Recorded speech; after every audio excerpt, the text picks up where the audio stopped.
Hey guys, welcome back to the channel, and today's video is a continuation of the first one, how to drive efficiently as taught by a stunt driver. So a lot of what I'm teaching you in the previous video as well as this one are, and when it comes to driving efficiently, are both things I learned while at stunt driving school and also just from the decade or so of driving that I've been doing that I've kind of learned about.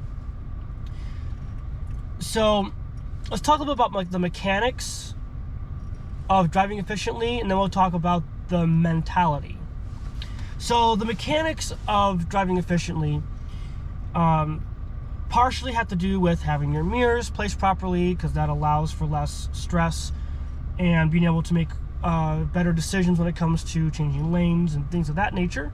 Steering, which knowing how to steer properly and safely will allow for better control of the car, which will allow you to be able to be more efficient in the decisions you make in driving. Braking, which we did not talk about, but essentially with braking, you want to brake smoothly. And there's other videos, maybe I'll do a video in the future about braking, but for the sake of this video, I'm not going to talk about it. What I will talk about is the idea of focal point. What is focal point, you might ask? Focal point is where you're looking when you're driving. Now, a lot of driver's ed instructors will tell you to look as far down the road as possible, and that's true. You want to do that. You want to be able to see what's developing in traffic up ahead, if there's a traffic jam, if there's a car accident, if there's an object on the road. Those are the main things they talk about, so you can kind of see what's coming ahead and be able to plan for it, so you don't get into an accident yourself or whatever. But there's a lot more to it than just that. So, for example, using focal points will assist you in your turning, which I'll demonstrate when we're driving, and it will also help you make decisions in driving efficiently. If you're looking up ahead down the road and seeing how traffic is moving and flowing, you can make smarter decisions when it comes to what lane you're in, if maybe you need to take an alternative road or whatever. So there's a lot of different things along with that that are important. Another important thing about focal point people don't realize is when you're making a turn, you want to be looking at where you want the car to go, because the car will go wherever you're looking. The idea of leading with your eyes. This applies to a lot of different things. It also applies to driving. So when you're turning, like if I was making a right-hand turn right now, when I get to the turn where I'm going to turn, I'm going to turn my head and focus on where I want the car to end up in the road. Whether that's another car I'm using as a reference point or whatever. When I'm coming up on it, I look, I see the point, and then I turn the wheel, and then my eyes will stay glued to that spot, and then my body will subconsciously do the proper thing to get to where it needs to be, and you'll see that when we're driving here in a little bit. So driving efficiently is partially that technical side, the mechanical side of things, but it's also a mentality. What do I mean? Driving efficiently, the way I define it, is getting from point A to point B in the quickest time possible without speeding. And I put that caveat of not speeding in there because a lot of people think in order to get someplace the quickest, they need to drive faster. And that's not the case. Driving the speed limit, or maybe 3-5 miles per hour above the speed limit, is all you need to do. The rest of it is your mentality. It's making smart decisions and being able to read traffic. I've jokingly called it a sixth sense. But I have this ability to be able to read what I call car body language. Basically what that means is I can look at a car and ascertain from how it's behaving, the car body language, what the driver's going to do. Are they going to turn all of a sudden? Are they going to change lanes? You know, are they riding someone's bumper? That probably means they're in a hurry and they're probably going to try to pass this person as soon as possible. Are they weaving slightly? Oh, they're probably distracted, so you got to be careful for that. Things of that nature. So it's a skill I think you can develop, but for me it was more innate. But I think you can develop it. But part of it is you have to be paying attention. Right? A big part of driving efficiently is not being distracted yourself. So, and we'll see how good this goes with me trying to talk to you while driving. Hopefully I can give you a good demonstration of that and not be too distracted trying to think of what to say. But there's a lot of different things that go into driving efficiently in the mentality aspect. Again, not being distracted, but also reading car body language and making smart decisions quickly. So what does that look like? I'm going to show you.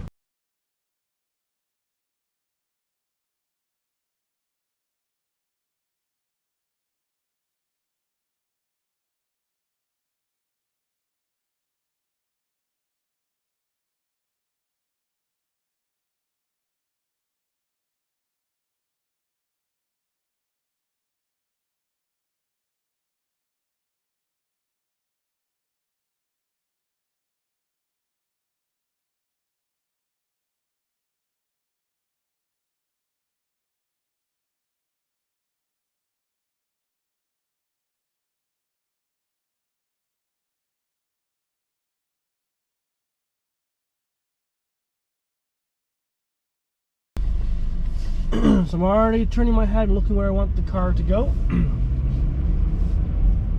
which is important. You don't want to be not looking where you're going, like I said. Okay. Now this car here is moving really slow, turning. Okay. So you got this car here. It's like, oh, they're going really slow. They're going to be fun to be behind. But they are turning into where I was just pulling out of. So like I said, driving efficiently is all about paying attention and not being distracted, making smart decisions when it comes to turning, you know, where you turn and all of that. So, I mean, I phrased that correctly, but anyway. So, traffic is getting a bit heavier, which is good. So, we'll see what we can come up with.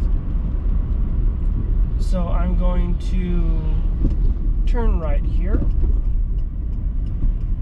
The reason why is because I'm heading down to the right, and it'll be a lot more efficient to go that way than to try to turn left to get to the main light up here. Okay, that time I didn't really turn my head like I should have to where I was going to go. And that's partially because I was watching for traffic on my left. That's one thing that's a bit different when it comes to stunt driving versus normal driving. Yes, turn your head, then turn the wheel, looking where you want the car to end up. But when you're driving in a real life scenario, you never know what other cars are going to do. So it can be a little more difficult to do that because you never know what a car is going to do. So see how the car ended up nice and centered in the lane? That's because I was looking where I wanted the car to end up, and my body did the rest to put it there. So as we're driving through here, traffic's pretty light. Hopefully we'll get some here. Now, here's the not the best example, but it'll work. So we're coming to a red light. We got a car in the left lane here, and no cars. Are they turning left? Okay, they're turning left. So now that's changed dynamics a little bit. So there's a car up front on my right. See, I stopped at the light, and this car turned into the left turn lane. So I'm going to pull into this middle lane here, because this way I'm not sitting behind this car on our right. Now that's an important thing to note. When you're driving and you approach an intersection with a red light, if there's a lane with one or more cars in it and a lane that doesn't have any cars in it, go in the lane that doesn't have any cars in it. That's one way you can drive more efficiently, because now that car is actually behind me by about 3 car lengths, and that's allowing me to get going a little bit quicker. So now he's speeding up, but that's okay. Do what you want to do. Now he's coming up quickly on me, so I gotta decide what I'm gonna do here.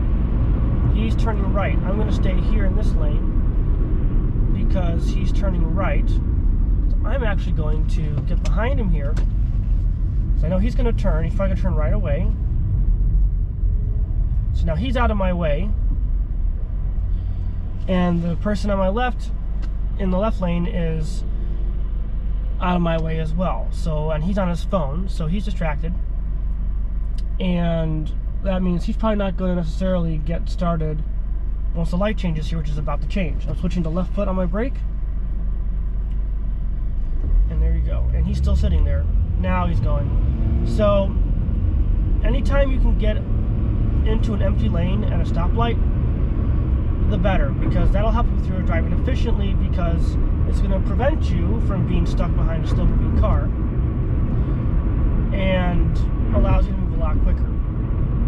And that's one of the biggest things when it comes to driving efficiently that most people make the mistake of, is they get in the lane, they stay in that lane, they come up to a red light, there's 7 cars plus a semi in the left lane, and the right lane's empty, but they stay in the left lane and just sit there behind 8 vehicles, and those cars are all going slower, so it takes them forever. Now here's a lane up ahead that has multiple cars in both lanes. So what do I want to do? Well, here's where it's a toss-up. Now the right lane, cars are going to be turning right, so that could be good or bad. It could be good because there's fewer cars in the way after they've turned, but it's also bad in the sense that they're all going slower so they can turn, so it can slow you down. So it's really a toss-up, but it doesn't make a difference here because the lights changed already. So now it's just a matter of figuring out which lane to progress in. So this guy's slowing down again, so it's like trying to decide which lane to go into. This is where it's really just your best guess, but you try to let the behavior of the vehicles influence your decision. You know, again, car body language. All the traffic is moving along pretty quickly. And another thing I'll say too is the frequency of checking your mirrors. They tell you to look in your rear view mirror every like 3 to 5 seconds or whatever it is. And, you know, that's good. For me, I do that fairly often, checking every 3 to 5 seconds, but more so what I do is I check the mirror in key points. If I'm seeing how traffic's developing up ahead and I feel like I'm going to have to change lanes, I'm looking to see where the vehicles are at, so I know.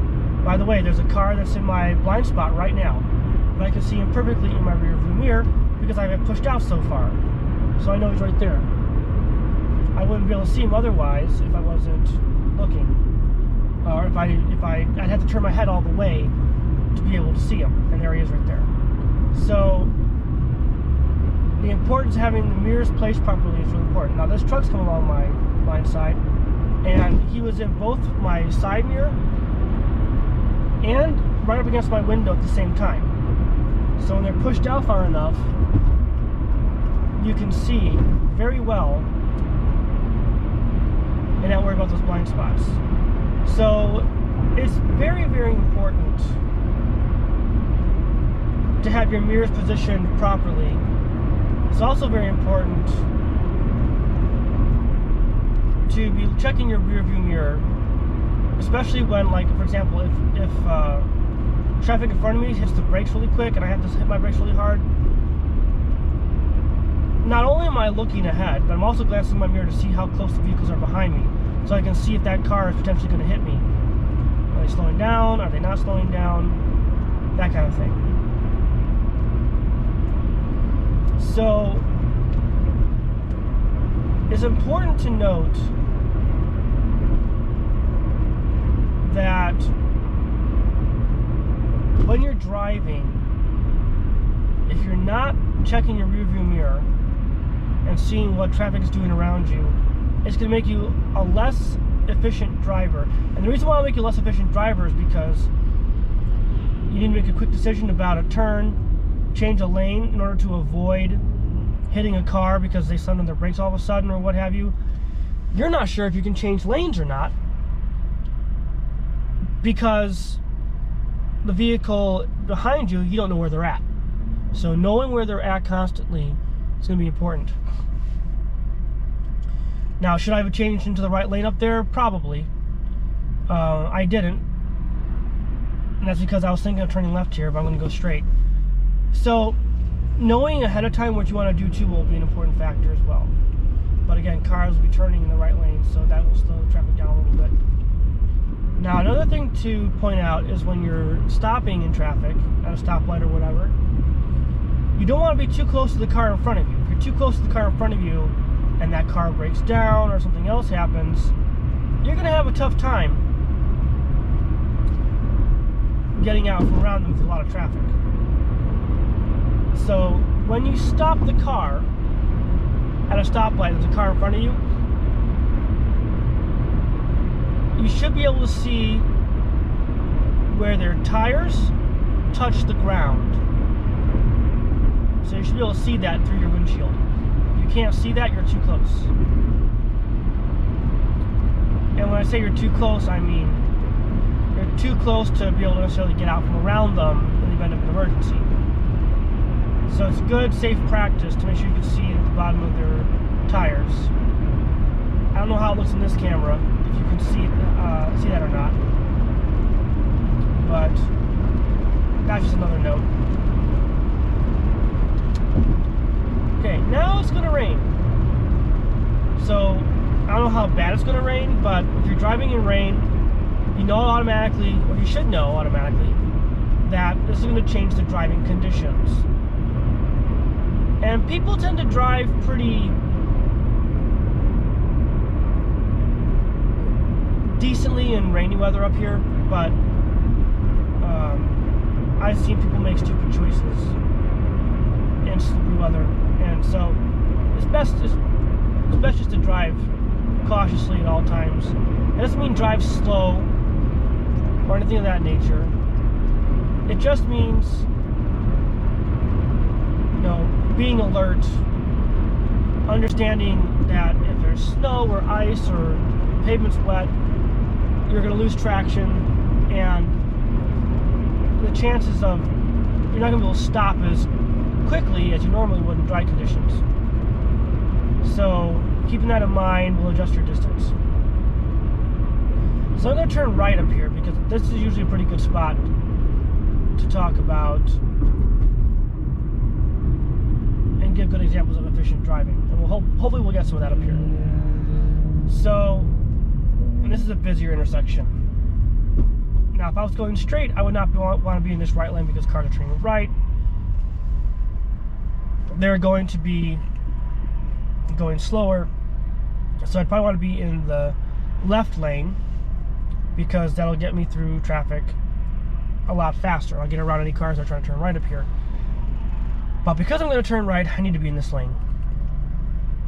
Normally I wouldn't. And now here comes a car from the right, and they're going to try to pull out, and I'm not in the intersection like you're not supposed to be, and I'm going to let them go. Here's another thing too. Courtesy. Being a courteous driver. I'm looking at them, seeing if they're paying attention, wave them on so they know that I see them and that I'm letting them go.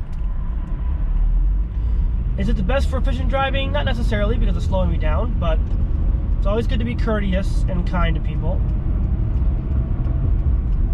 Okay, here we go. And I'm left foot braking, by the way. Okay. There's like no cars in front of me right now, so this may not be what I was hoping for because traffic's changed. But we'll see when we get up here.